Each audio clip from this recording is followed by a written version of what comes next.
Mayordomía para la iglesia local. Mayordomía para la iglesia local es uno de los temas que apasiona a todo siervo de Dios, a todos los que estamos sirviendo en el ministerio. Y hay algunos lineamientos, algunas situaciones que es importante mencionar en este punto de la mayordomía, porque toda iglesia necesita estar consciente y reconocer que solamente somos mayordomos de las bendiciones, de los dones, de todo lo que Dios nos ha previsto en el momento de servir. Por eso es importante que la mayordomía de la iglesia local pueda ser reconocida como un elemento importante para nuestro quehacer ministerial. Pero también es importante que entendamos algunos aspectos que son fundamentales. Las iglesias no todas son iguales. Hay ciertas iglesias que creen que es importante, hay otras en cambio que creen que no son tan relevantes estos temas para poder educar, poder enseñar, pero algunas se preocupan por su ministerio de mayordomía, hay una planificación, hay un programa, hay un diseño de poder llevar a cabo su mayordomía, pero también otras no están conscientes de que existe tal principio de mayordomía. Asimismo, hay otras que cuentan con líderes satisfechos de ser tan espirituales que creen que por el mismo hecho de ser tan espirituales que no debe toparse el tema del dinero, que no es importante enfocarse en el dinero. Entonces es importante que sepamos que no todas las iglesias tienen esa misma perspectiva sobre la mayordomía para la iglesia local. Pero nosotros, quienes estamos llamados a poder buscar una mejor eficacia en este servicio que estamos haciendo dentro del reino de Dios, podamos asumir que debemos adentrarnos en este tema de la mayordomía para la iglesia local. De esta manera, quisiera que vayan a sus Biblias a 1 de Timoteo, capítulo 6, versículo 10. En 1 de Timoteo, capítulo 6, versículo 10, dice la palabra de Dios de la siguiente manera: porque raíz de todos los males es el amor al dinero, el cual codiciando algunos se extraviaron de la fe y fueron traspasados de muchos dolores, dice.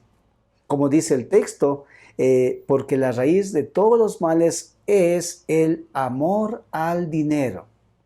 Entonces, este tema de la mayordomía es un viaje en donde todo ministro, donde todo siervo de Dios debe adentrarse. Este viaje a la mayordomía debemos tomarlo todos, porque este tema, hermanos, nos lleva a muchas preguntas, una de las cuales es: ¿me doy cuenta del conflicto entre servir a Dios y también al dinero? También hay otra: la manera como uso mi dinero refleja mi actitud hacia él.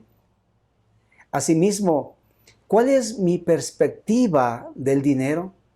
¿Cuál es la perspectiva que tengo sobre las posiciones que Dios me ha dado? ¿Cuál es esa perspectiva de todas las posesiones materiales, de toda la forma de cómo Dios nos ha bendecido? ¿Qué es lo que yo pienso? ¿Enseño y vivo fielmente como un ejemplo para las demás personas desde esa perspectiva correcta del dinero? ¿Qué hacemos con nuestro dinero? La iglesia, ¿qué enfoque tiene hacia lo que hacen con respecto a la ofrenda? ¿Hacia dónde va la iglesia con respecto a la mayordomía dentro de lo que es la congregación local? Son preguntas que debemos nosotros todos hacernos. Y hay algunos factores que creo que son importantes de entender, pero uno de los aspectos fundamentales es que la falta de comprensión bíblica. La falta de comprensión bíblica se da por tres aspectos comunes. La falta de comprensión bíblica se da por tres factores importantes. Número uno, hay un sentido equivocado de lo espiritual. Creemos que porque somos espirituales, creemos que porque somos la iglesia del Señor, porque estamos llamados a predicar el Evangelio, porque estamos llamados a invitar a las personas a aceptar a Cristo, a convertirse al Señor, a ser parte de su iglesia, creemos que no debemos hablar sobre temas materiales, sobre las posesiones, sobre el dinero, sobre las bendiciones que Dios ha dado. Entonces existe un sentido equivocado de lo que es espiritual. No podemos separar, pero sí podemos determinar y hablar sobre estos temas dentro de la iglesia. Pero también la postura anti-mayordomía. La postura anti-mayordomía. Muchas iglesias no les gusta hablar sobre el tema de las finanzas. No les gusta hablar sobre temas de dinero. No les gusta hablar sobre presupuestos, ingresos, egresos. No les gusta tomar estos temas, en este caso en las reuniones locales. Pero creo que es importante que nosotros como siervos de Dios podamos siempre saber que debemos tener una comprensión, pero también una buena práctica de lo que es la mayordomía. Pero también hay otra falta de comprensión y básicamente esto se debe a que hay un asunto de necesidad económica en la iglesia. Un asunto de necesidad económica de la iglesia requiere de que la iglesia debe tener una educación, la iglesia debe tomar los principios dados en la Biblia para poder saber cómo administrar sus finanzas. Las familias necesitan tener un norte, una proyección hacia dónde van sus dineros, hacia dónde van sus finanzas. La iglesia necesita educar sobre estos temas importantes y para que de esta manera esa falta de comprensión bíblica pueda nacer, pueda surgir y que nuestras familias, nuestras iglesias, nuestras congregaciones puedan crecer en este tema de la mayordomía. Pero también, hermanos, la iglesia con un ministerio adecuado de mayordomía va a poder hacer bien las cosas. Cuando una iglesia tiene un ministerio adecuado sobre este tema de la mayordomía, vamos a tener un liderazgo efectivo. Así es. Vamos a tener un liderazgo efectivo, porque el liderazgo, al entender estos temas sobre el dinero, cómo llevar una buena administración económica, cómo llevar las finanzas de la iglesia, el liderazgo efectivo va a poder saber administrar, va a poder saber cuál es el proyecto de la iglesia, hacia dónde llevamos a la iglesia, cuál es el enfoque de la iglesia. Cuando la iglesia sabe muy bien hacia dónde es conducido el dinero, este liderazgo efectivo va a poder hacer un mejor ministerio. Pero asimismo, hermanos, miembros involucrados en las decisiones que se llevan a cabo en la iglesia son esenciales.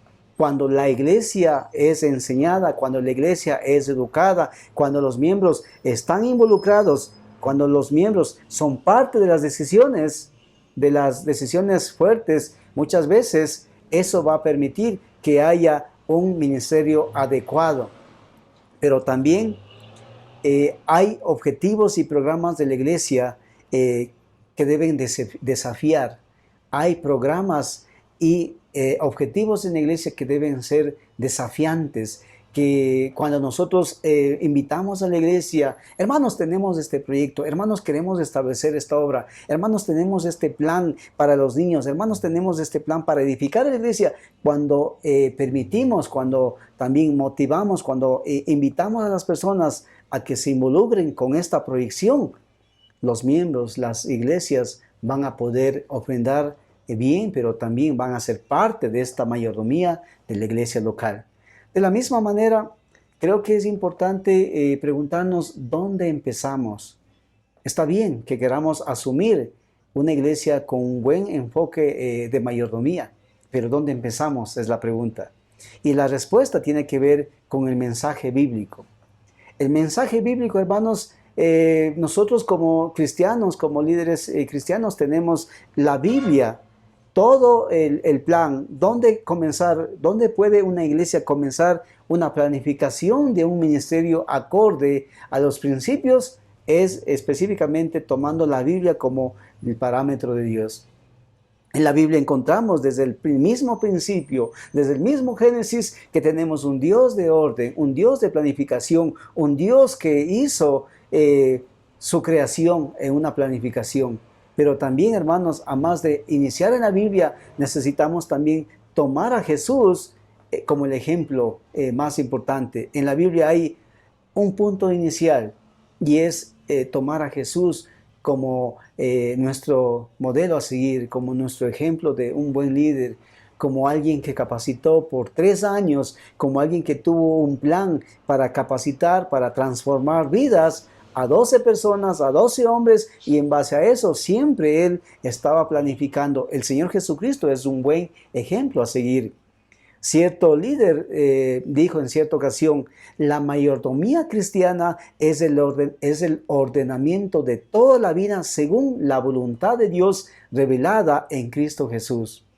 Es decir, hermanos, que una buena mayordomía es el entendimiento de la voluntad de Dios en la persona de Cristo Jesús, en el ejemplo de Cristo Jesús. Entonces, cuando nosotros vamos a tener una buena mayordomía, vamos a saber también que a veces no todo en la iglesia, no todo en el ministerio va a presentarse bien. A veces van a presentarse enemigos. Y estos enemigos tienen mucho que ver con la cultura. Muchas de las culturas no están preparadas para esas transiciones, para esos cambios. Muchas culturas quizás no están capacitadas para poder, o quizás las culturas o el contexto muchas veces no entiende sobre estos temas de lo espiritual, pero también la historia y también la tradición. Hermano, queremos hacer este plan, queremos llevar a esta iglesia, queremos llevar a esta congregación a este proyecto. No, hermano, no se puede porque hemos intentado en el pasado, pero no se ha llevado a cabo, no se ha podido. Entonces, la cultura, la historia y la tradición son enemigos para tener un buen enfoque bíblico sobre lo que es la mayordomía para la iglesia local. De esta manera también es importante que nosotros vamos a tener que también hablar sobre lo que es la ofrenda, el dar en la mayordomía. Cuando hablamos del dar, hermanos, es importante que nosotros vayamos, por ejemplo, hay un texto que está en el Antiguo Testamento, en Deuteronomio capítulo 14, versículos 22 hasta el 29. Deuteronomio capítulo 14, versículos 22 al 29. Y la palabra de Dios dice, indefectiblemente diezmarás todo el producto del grano que rindiere el campo cada año, y comerás delante de Jehová tu Dios en el lugar que él escogiere para poner allí su nombre. Y el diezmo de tu grano, de tu vino, de tu aceite y las primicias de tus manadas y de tus ganados, para que aprendas a temer a Jehová tu Dios todos los días. Y si el camino fuera tan largo que no puedas llevarlo por estar lejos de ti, el lugar que Jehová tu Dios hubiera escogido para poner en él su nombre cuando Jehová tu Dios te bendijere. Y todos estos textos hasta el versículo 29, y el versículo 29 dice, y vendrá el levita que no tiene parte ni heredad contigo, y el extranjero y el huérfano y la viuda que hubiese en tus poblaciones, y comerán y serán saciados, para que Jehová tu Dios te bendiga en toda obra que tus manos hicieren. ¿Qué encontramos en estos ejemplos en el Antiguo Testamento? Vemos que había ofrendas a Dios, siempre el pueblo estaba entregando las primicias, siempre estaba dando lo mejor de su servicio, siempre estaba dando las primicias de su cosecha, las primicias de lo que Dios había bendecido abundantemente. Y ustedes conocen que en el Antiguo Testamento se daba el diezmo, que era la 10ª parte de algo, en este caso de los granos, era la 10ª parte era el diezmo, ese 10% que Dios había bendecido. Entonces, este principio, hermanos, encontramos en el Antiguo Testamento que el pueblo daba. Y este principio también llega al Nuevo Testamento de lo que es la ofrenda en el contexto neotestamentario. Pero nosotros hoy en este tiempo necesitamos mirar que es una bendición, no deberíamos nosotros verlo como una obligación ofrendar. Sí, hermanos, la ofrenda, nosotros necesitamos ver que cada cristiano tiene el privilegio, pero también uno no puede excusarse, no puede justificarse al querer ofrendar de todas las cosas que Dios nos ha dado. Pero a diferencia del diezmo en el Antiguo Testamento, no señala un porcentaje, pero el dar debe realmente ser. No, hermanos, no lo veamos como una presión, pero cada cristiano tiene el privilegio de ofrendar, tiene un privilegio de participar en esas bendiciones de cómo Dios nos ha dado. Pero asimismo, hermanos, el apóstol Pablo ya en el Nuevo Testamento, en las cartas de Corintios, dice, cada uno de, no dice cada uno de si quiere. Pablo está animando a que cada cristiano tiene este privilegio de poder ofrendar. Hay principios aplicables a la ofrenda neotestamentaria para nosotros como cristianos, y estos principios aplicables tienen mucho que ver. Número uno, hermanos, que nace de Deuteronomio capítulo 14, versículo 22, que Dios pide que le demos de manera regular. En el contexto del Antiguo Testamento era cada año. Ese es uno de los principios, dar nuestras ofrendas de manera regular. Pero también, número dos, es una actividad espiritual. El versículo 23 dice que delante de Jehová tu Dios es una manera, es un privilegio que vemos, es una actividad espiritual en la cual nosotros podemos brindar este factor importante. Número tres, dar es una experiencia de aprendizaje. Y eso viene del versículo 23, la segunda parte. Aprenderás a temer a Jehová. Aprenderás a temer a Jehová. Es una experiencia continua de aprendizaje cuando nosotros estamos ofrendando. Número 4, nace del versículo 26, cuando dice de que dar produce gozo y te alegrarás tú y tu familia. Entonces no solamente estamos enseñando, sino que estamos comentando, estamos mencionando, estamos motivando a la gente que el dar produce gozo en nosotros. Y número 5, acarrea la bendición de Dios que viene del versículo 29, la última parte. Dios te bendiga en toda obra. Así es que en manera de conclusión que podemos mirar que desde el Antiguo Testamento vemos estos principios que Dios pide que demos de manera regular. Es una actividad espiritual el hecho de nosotros ofrendar, es una experiencia continua de aprendizaje, pero también produce gozo, produce alegría, pero también acarrea toda bendición de parte de Dios. La mayordomía de la iglesia local es un tema que debemos nosotros vez tras vez estar enseñando a la iglesia para que Dios pueda bendecir al pueblo de Dios en su misión de poder evangelizar a más almas para Cristo.